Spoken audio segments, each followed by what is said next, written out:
సూర్యకాంతమ్మ ఆవిడ్ని స్మరించుకుంటూ బ్రహ్మానందానికి అవార్డు ఇవ్వడం అనేది నిజంగా చాలా సముచితం. సూర్యకాంతం ఎండ, బ్రహ్మానందం వెన్నెల,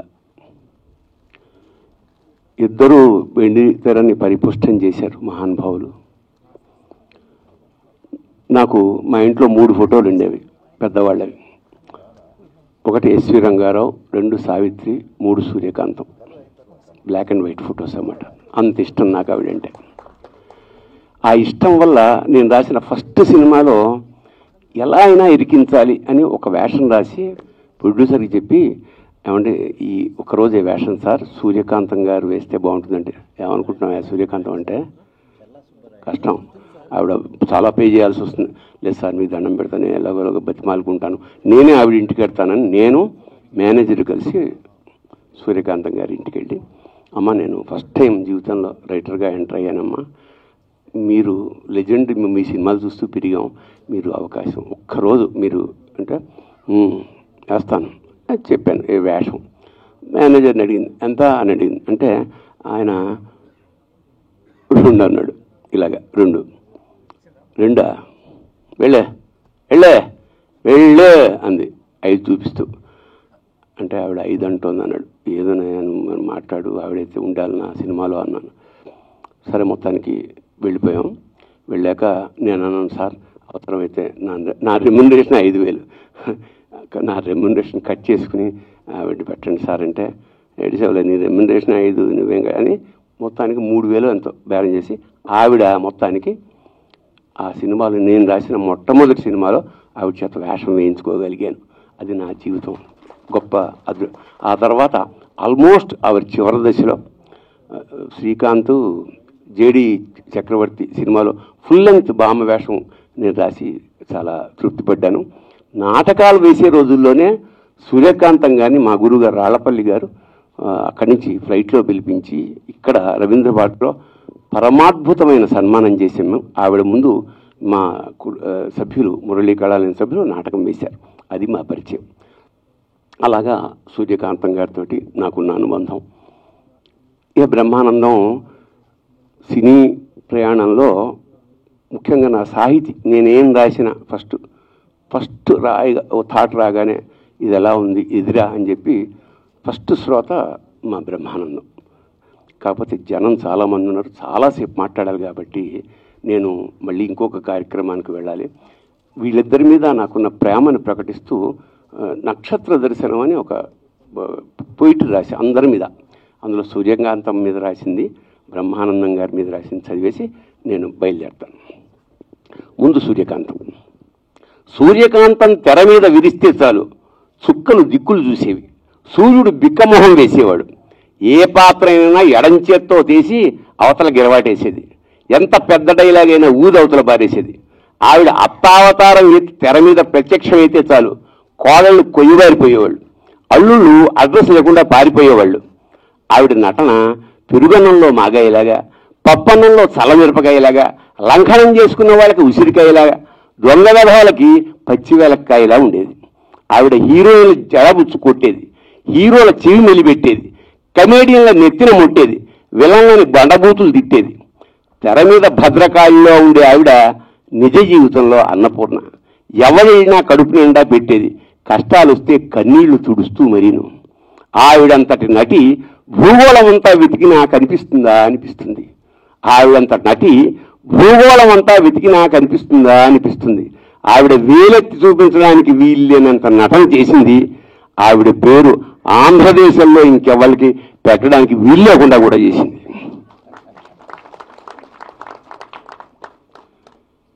ఇప్పుడు బ్రహ్మానందం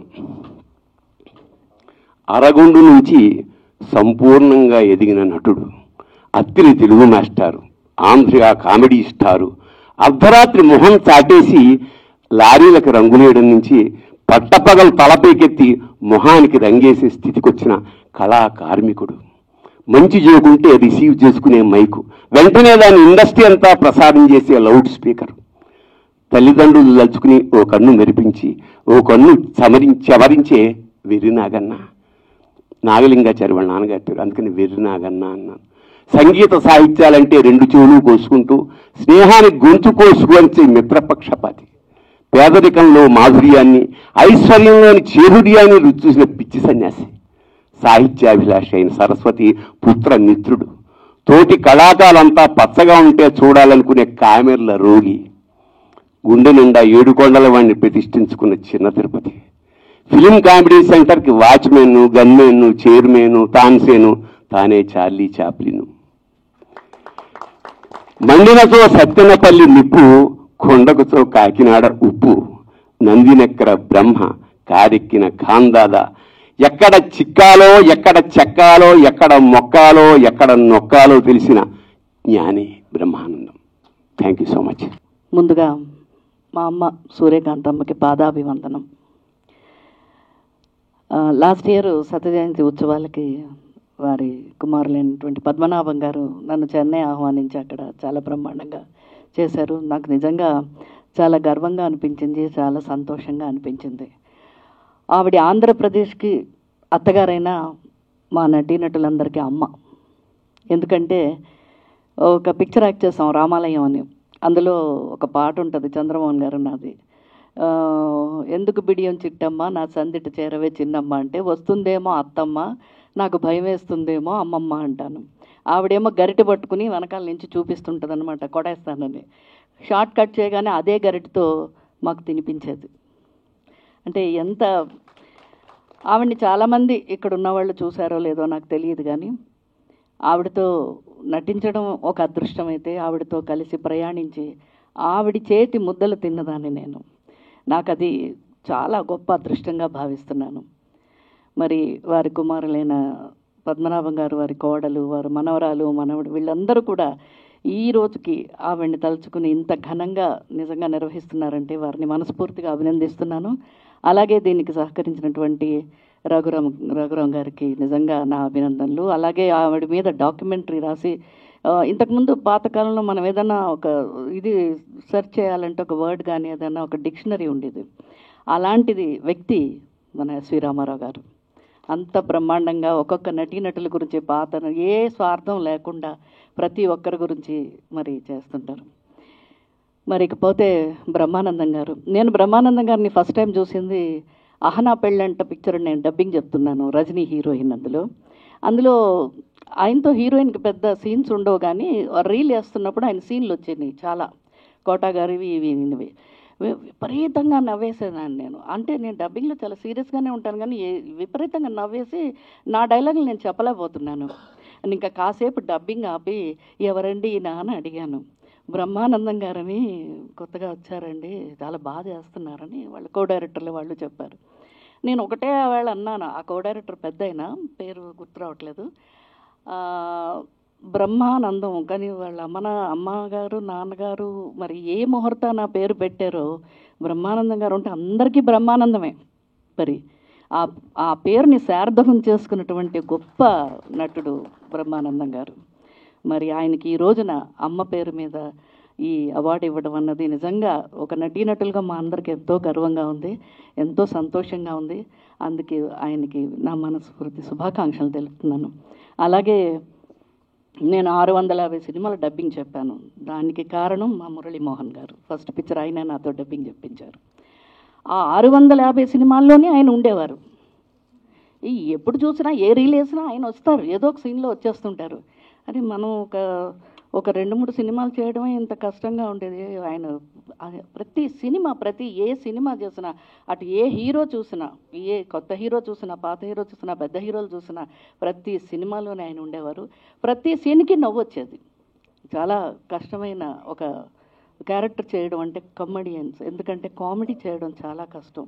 ఎందుకంటే మాకు అంత నవ్వు తెప్పించేటువంటి విధంగా మనందరికీ చేయడం అంటే అది నిజంగా భగవంతుడిచ్చిన వరం. అది నిజంగా అది. అలాగే మా అలీ బ్రదరు, మాది రాజమండ్రి, మా ఇద్దరిది రాజమండ్రి, నా తమ్ముడు అలీ ఎక్కడున్నా సరదాగా ఉంటుంది. అందుకే అలీతో సరదాగా అని ప్రోగ్రామ్స్ కూడా మనం చాలా చేసాం. మరి మా డైరెక్టర్ గారు రేలంగి నరసింహరావు గారు, ఫుల్ కామెడీ సినిమాలు. ఈ రోజున మురళీమోహన్ గారు, వీళ్ళందరూ, తనికెళ్ళి భరణి గారు, ఇంతమంది ఇక్కడికి విచ్చేసి ఇక్కడికి రావడం అన్నది నిజంగా చాలా సంతోషంగా ఉంది. అలాగే నా ఫ్రెండ్స్ అయినటువంటి శిరీష, కిరణ్మయి వాళ్ళు కూడా బ్రహ్మానందం గారా, అయ్యో మేము తప్పకుండా వస్తామండి అంటే వాళ్ళు కూడా వచ్చి ఎంతో సంతోషించారు. ముఖ్యంగా మా కృష్ణకుమారి అక్క, అంత ఈ ఏజ్లో కూడా అంత దూరం నుంచి ఆవిడ ప్రయాణించి ఈ రోజున ఇక్కడికి రావడం అన్నది నిజంగా సంతోషం. మరొక్కసారి బ్రహ్మానందం గారికి నా అభినందనలు. ధన్యవాదాలు రోజారమణి గారు. ఇప్పుడు శుభాకాంక్షలు చెప్పాల్సిందిగా డాక్టర్ ఓలేటి పార్థివ్ గారు.